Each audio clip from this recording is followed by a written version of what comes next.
Bonjour à toutes et à tous, merci de nous rejoindre pour cet nouvel épisode. Voici le grand titre de ce jour en santé.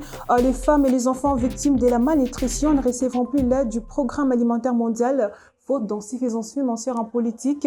Sommet européen sur le leadership féminin, les femmes engagées pour construire la paix dans les zones des conflits de guerre. Nous vous en parlons juste après. Enfin, l'artiste Gloria Bach a livré une prestation émouvante lors du concert caritatif baptisé Solidarité Congo. Restez avec nous pour tous les détails dans un instant.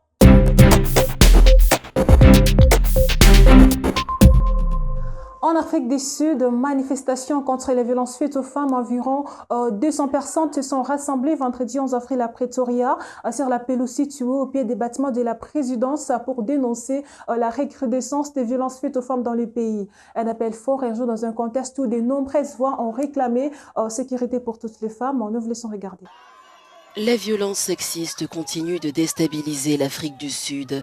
À Pretoria, une nouvelle manifestation a eu lieu vendredi dans le cadre d'un tollé national, le viol présumé d'une fillette de 7 ans. Cette tragédie s'ajoute à une série d'agressions sur mineurs. Elle a déclenché un vaste mouvement de protestation. Les Sud-Africains exigent des mesures immédiates contre la violence faite aux femmes et aux enfants. Nos sœurs et nos femmes méritent mieux. Trop d'histoires de blessures circulent et nos dirigeants doivent reconnaître que c'est un désastre national.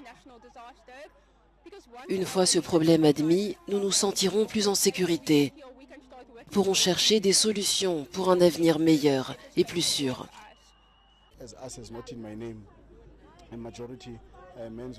En tant qu'association, en tant qu'activiste, en tant qu'homme, nous devons être les premiers à nous attaquer à cette situation, à cette crise. Les auteurs de ces violences sont majoritairement des hommes, alors nous avons une responsabilité. Nous disons que c'est à nous de changer les mentalités. Nous ne devons pas protéger ceux qui perpétuent la violence et toutes ces idées misogynes et sexistes. En Éthiopie, Programme alimentaire mondial a déploré le 22 avril de voir interrompre l'aide pour 650 000 femmes et enfants souffrant de la malnutrition à raison d'insuffisance financière. Cette situation pourrait être une question de vie ou de mort sans aire d'urgence humanitaire, donc nous vous laissons regarder. Le Programme alimentaire mondial a annoncé mardi qu'il était contraint d'interrompre l'aide en Éthiopie pour 650 000 femmes et enfants souffrant de malnutrition. Cette suspension, qui prendra effet au mois de mai, est due au manque de financement. Si l'arrêt des programmes d'aide sous l'égide de l'Agence américaine de développement décidé par le président Donald Trump a porté un coup au PAM, le comportement d'autres pays occidentaux qui ont également réduit leurs dépenses en la matière constitue une partie du problème. Le déficit de financement de l'agence onusienne s'élève à 222 millions de dollars entre avril et septembre 2025. Le programme de l'Organisation des Nations Unies a averti que sans aide d'urgence, 3,6 millions de personnes n'auront plus l'accès à l'aide alimentaire. Le 24 avril, Madame Mallory Gendara, superviseuse de la chaîne UGNL TV, a eu l'honneur d'intervenir au sommet international sur le leadership féminin qui s'est tenu récemment au siège de l'Union européenne sous l'initiative de Madame la députée Laurence Seleman. Cet événement d'envergure avait pour objectif de mettre en lumière les rôles essentiels des femmes dans les processus de paix, notamment dans les zones occupées par les conflits de guerre. Également en Tunisie, le 24 avril, Madame Semia Garabi a remporté les prix Goldman pour l'environnement, considéré comme le Nobel vert africain. Une distinction à saluer son engagement pour la protection de l'environnement tunisien. Découvrez son parcours.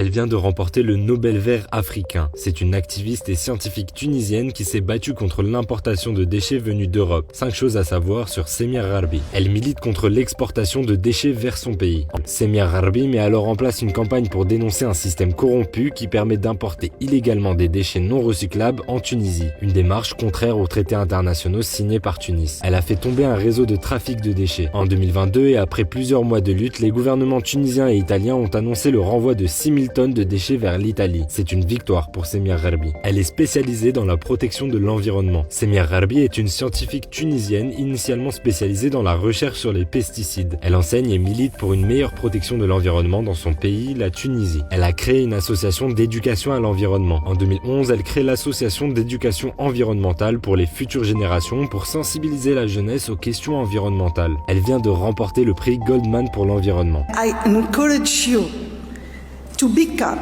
aware of where your waste goes. Shukran and thank you. Voilà, pour finir, le 22 avril, un concert caritatif baptisé Solidarité Congo s'est tenu à Paris en soutien aux enfants victimes des conflits armés dans l'Est de la République démocratique du Congo. Parmi les artistes invités, la chanteuse congolaise Gloria Bach a également marqué les esprits par une prestation touchante. Nous vous laissons découvrir un extrait de cet événement.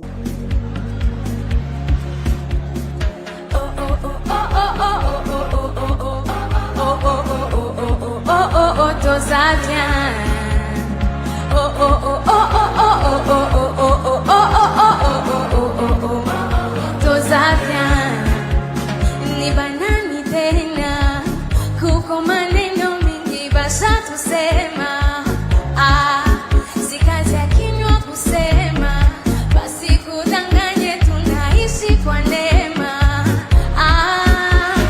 pas problème na gauche pas souci na droite yae tushakazoea pas problème na gauche pas souci na droite yae tushakazoea sikana yo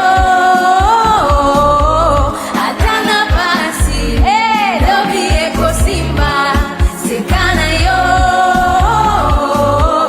atana basi lobi eko simba ensemble